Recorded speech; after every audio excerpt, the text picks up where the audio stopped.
있다 하더라도 어디선가는 건설 건축을 해가지고 누군가는 자동차를 이런 게 있었다고 저희 회사에 보시면 이러한 사업 구조와 고전도서를 통해서 특별하게 개인 발전뿐만 아니라 안정된 사회생활을 할 수 있습니다. 간단하게 한장 정리해서 정보적 교육과 뭐 이런 것들 오로지 체험과 관련된 것들을 보면서 이제 반대로 많은 말을 들어야만 했습니다. 그래서 저는 이런 프로그램을 경험하면서 남들에게 말을 듣는다는 것이 얼마나 소중한 것임을 깨달았습니다. 남들에게 말을 듣는다. 이것은 정말 힘든 일이었는데요. 먼저 최지숙입니다.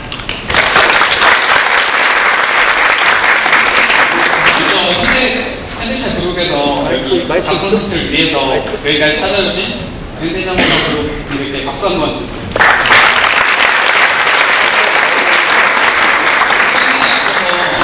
여러분 지금 배고프시죠?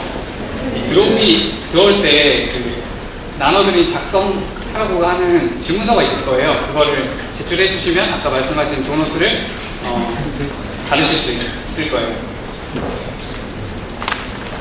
네, 그럼 이제 Q&A 시간을 갖겠는데요.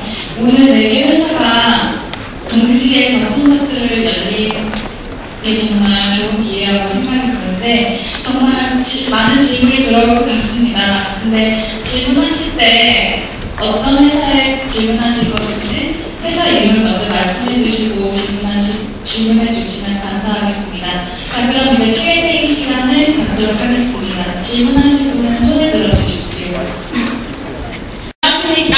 저는 인천대학교 중국동상학과에 재학 중인 김우연이라고 합니다. 네, 오늘 일단 이렇게 좋은 말씀 해주신 분들께 감사드리고 이렇게 좋은 자리 마련해주신 한국경제 관계자분들께도 감사드립니다.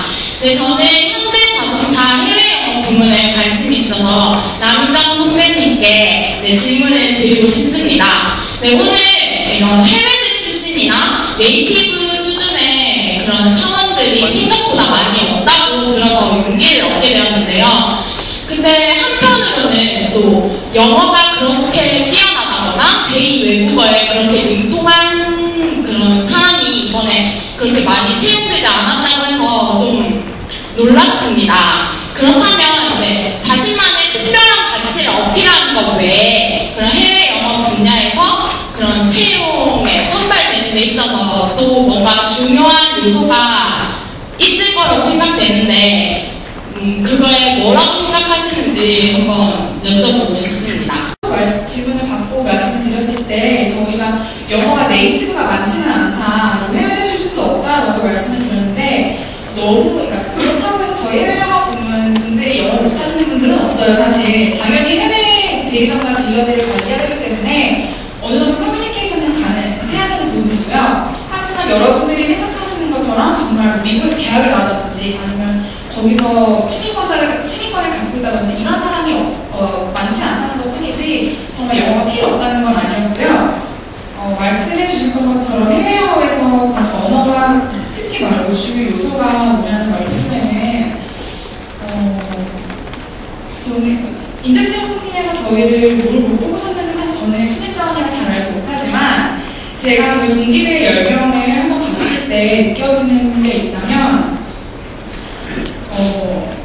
다들 해외 영업에 정말 뜻이 있다는 게 저희 공통점인 것 같아요. 정말 그냥 나는 좀 어학연수 오래 갔다 왔으니까 혹은 외국에서 인턴을 했으니까 뭐 그런 생각 때문에 아니면 주재원에 가고 싶어서 출장이 잦을 것 같아서 이러한 면 때문에 해외 영업 마케팅을 오는 친구들은 없어요. 정말 나는 중남미에서 뭐 브라질 공장 이제 열리는데 거기서 뭔가 해보고 싶어. 아니면은 유로 2012, 2013 이런 때 있을 때 나 스포츠 마케팅 꼭 해보고 싶어. 이런 식으로 정말 현대차를 외국에 어떻게 판매할 것인지, 어떻게 마케팅을 할 것인지에 대해 생각을 가지고 있는 친구들이 왔다는 게 저의 공통점인 것 같아요. 정말 여러분들이 해외라는 이름, 마케팅이라는 이름 때문에 거기에 현혹되어 들어오지 않으셨으면 좋겠어요.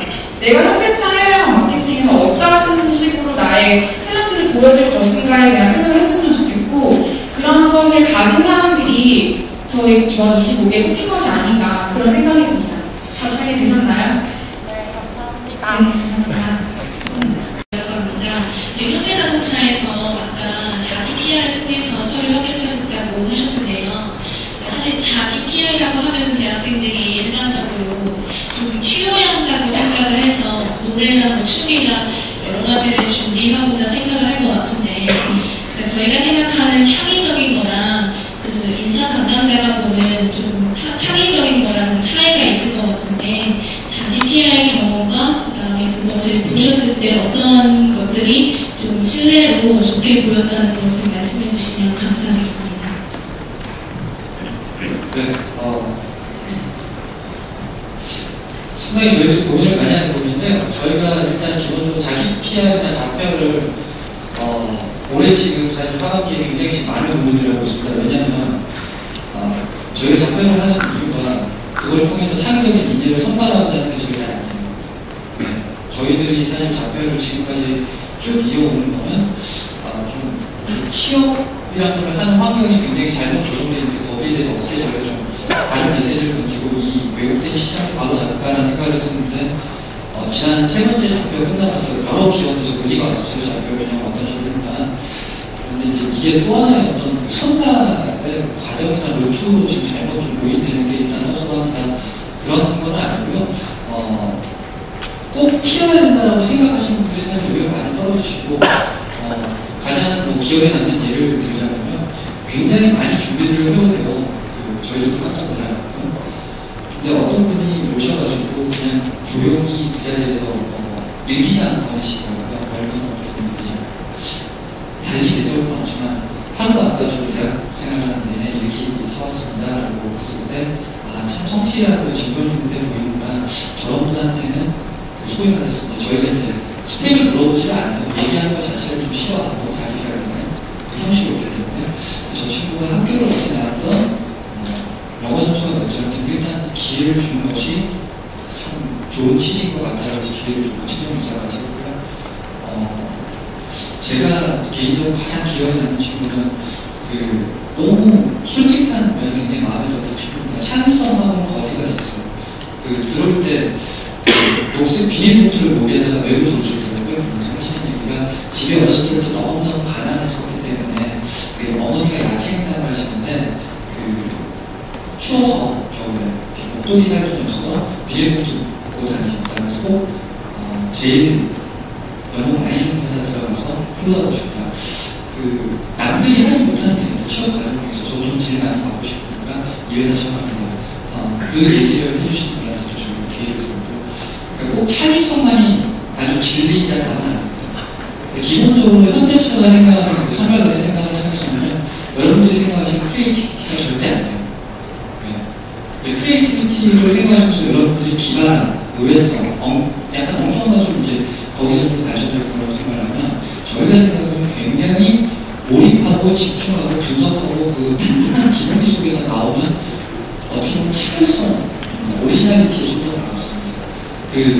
누구나 어떤 순간의 기지나 재치를 통해 가지고 저는 창의적입니다라고 얘기할 수 있어요. 근데 그거는 상황에 따라서 누구리가 있는데 반해서 정말 탄탄하게 고민해서 그 사람이 얘기하고 제안하는 것이